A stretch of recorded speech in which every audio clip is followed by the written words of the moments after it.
আসসালামু আলাইকুম সবাইকে। এখন আমি খোলামোড়া ঘাটের সামনেই একটা বেড়িবাঁধ আছে, তো এখানে বিকালে আমরা সবাই ঘুরতে আসি মাঝে মাঝেই। তো দেখুন এখানে শুক্রবার আজ বলে আজ শুক্রবার, তাই আজ এখানে প্রচুর পরিমাণ মানুষ এখানে বসে থাকে। তো একটু সময় কাটায় এখানে বসলে খুবই ভালো লাগে। এখানে মাঝে মাঝে সবাই আসবেন, মনটা খুবই ভালো লাগবে এখানে এসে। তো তারিফ হচ্ছে ওর খালামণির সাথে একটু ঘোরাফেরা করছে, যে চলাফেরা করতেছে।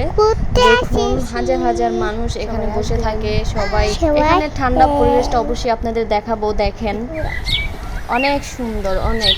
এখানে দাঁড়ালে মনটা এখানে দাঁড়ালে মনটা অনেক ভালো লাগে। খুবই একটা সুন্দর প্রকৃতি দেখার মতো ও আর কি এখানে আছে বেড়িবাঁধ। তো এখানে হাজার হাজার মানুষ এসে একটু অনুভব করে বাতাস, অনেক ভালো লাগে, অনেক, যা বলে বোঝাতে পারবো না। আপনারা অবশ্যই এখানে আসবেন। হ্যাঁ, তারিফের হাঁটতে হাঁটতে পাটা ব্যথা হয়ে গেছে, তাই ওর খালামণি এখানে বসিয়ে রাখলো যে তুমি এখানে একটু বসো, একটু দেখো, সবাইকে হাই বলে দাও। ও আবার সবাইকে হাই বলে একটা সালাম দিয়ে দিল।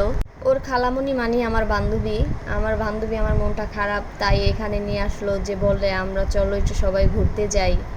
ঘোরার পরে আমরা ওখানে অনেক ঘোরাফেরা করলাম, দেখেন।